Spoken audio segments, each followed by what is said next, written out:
भैया, लोहा क्या भाव लेते हो? दिखा तो बेटा कौन सा लोहा है।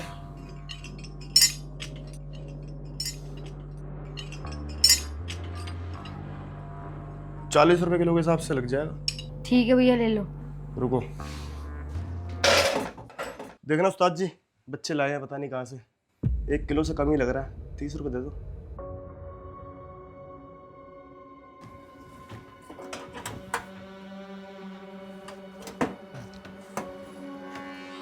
लो बच्चों, 30 रुपए।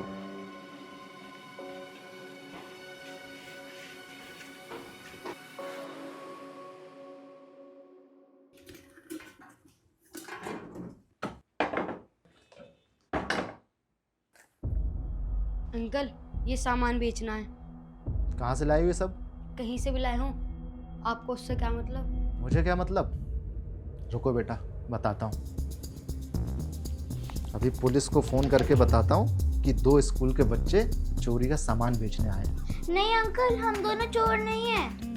अंकल, मेरे घर पर काम चल रहा है, हम ये कबाड़ा वहाँ से उठा के लाए हैं। हाँ अंकल। फिर झूठ? सच सच बताओ, वरना दोनों को पुलिस में दे दूंगा। नहीं अंकल, आप पुलिस को मत बुलाओ। ये हमने स्कूल से ही चुराया है। कौन से स्कूल में पढ़ते हो? त्रिलोकपुरी वाले सरकारी स्कूल में। अभी 2-4 दिन पहले भी आए थे ना तुम लोग सरिया बेचने। हाँ अंकल, आए थे, लेकिन अब कसम खा के कह रहे हैं आगे से हम कभी चोरी नहीं करेंगे। पापा क्या करते हैं तुम्हारे? मेरे पापा सब्जी बेचते हैं। और तेरे? मेरे पापा नहीं है, मेरी मम्मी है जो दूसरों के यहाँ बर्तन साफ करती हैं, और मेरा बड़ा भाई चाय बेचता है। शर्म आनी चाहिए तुम दोनों को। तुम्हारे घर वाले इतनी मेहनत करके तुम्हें स्कूल भेज रहे हैं ताकि तुम्हारा भविष्य सुधर सके, और तुम क्या कर रहे हो? चोरी? और वो भी स्कूल में, जिसे शिक्षा का मंदिर कहा जाता है। पता भी है तुम्हें, अगर तुम चोरी करते हुए पकड़े जाते ना तो दोनों की दोनों जेल जाते, और तुम्हारे घर वालों की बेइज्जती होती सो अलग। क्या मुंह दिखाते तुम्हारे घर वाले समाज को? कुछ सोचा है उनके बारे में? अंकल, हम चोर नहीं है, हमने बस दूसरी बार चोरी करी है, वो भी एक भैया के कहने पर। हाँ अंकल, उन्हीं भैया ने हमको कहा था सरिया चुराने के लिए।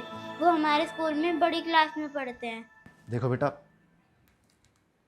तुम दोनों ना मुझे बहुत अच्छे बच्चे लग रहे हो, इसलिए बहुत प्यार से समझा रहा हूँ। स्कूल में अच्छे और बुरे दोनों तरह के बच्चे होते हैं, इसलिए किसी बच्चे से दोस्ती करने से पहले ना बहुत अच्छे से उसे परख लो, और होशियार रहो कि ये अच्छा बच्चा है या गलत बच्चा है, वरना जिंदगी भर पछताना पड़ेगा।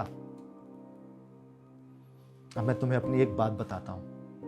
जब मैं तुम्हारी तरह स्कूल में पढ़ता था ना, तो गलत संगत में आके मुझे भी चोरी की आदत पड़ गई थी, और मेरे माँ बाप, मेरे गुरुओं ने मुझे बहुत समझाया, लेकिन मैं नहीं समझा।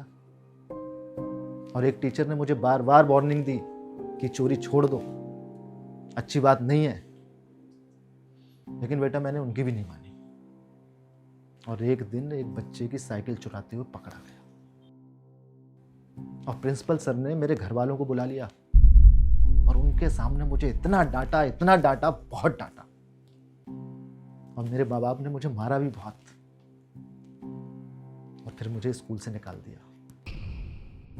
और उसके बाद मुझे किसी भी अच्छे स्कूल में दाखिला नहीं मिला बेटा, और जिसका नतीजा ये हुआ कि आज मुझे ये कबाड़े की छोटी सी दुकान चलानी पड़ रही है, और मेरे साथ वाले बच्चे पढ़ लिख के आज बड़ी बड़ी नौकरियां कर रहे हैं, बड़े बड़े बिजनेस कर रहे हैं। अगर मैं उस वक्त उनकी बात मान लेता ना, तो आज मैं भी कोई अच्छी नौकरी या बड़ा बिजनेस कर रहा होता। इसलिए बेटा मैं तो तुमसे यही कहूँगा कि पढ़ो लिखो और आगे बढ़ो, और अपने घर वालों का नाम रोशन करो, लेकिन चोर मत बनो बेटा। समझे? हाँ अंकल, समझ गया। हाँ अंकल, समझ गए। बहुत अच्छी बात है। और सुनो, ये सामान जहां से लाए हो ना, वहीं वापस रख दो, ठीक है? जाओ।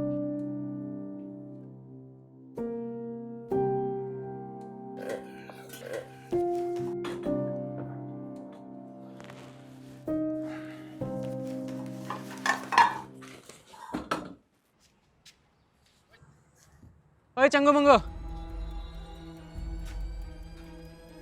बेच दिया सरिया? लाओ मेरा हिस्सा। हमने नहीं बेचा कोई भी सरिया वरिया, और ना ही हम आज के बाद चोरी करेंगे। तुम्हारा दिमाग तो सही है। लाओ सरिया लाओ। दिमाग हमारा ठीक है, और अगर आपने हमसे दोबारा से चोरी करवाई ना तो घर पे भी कंप्लेंट कर देंगे और स्कूल में भी। चल सोनू यहाँ से।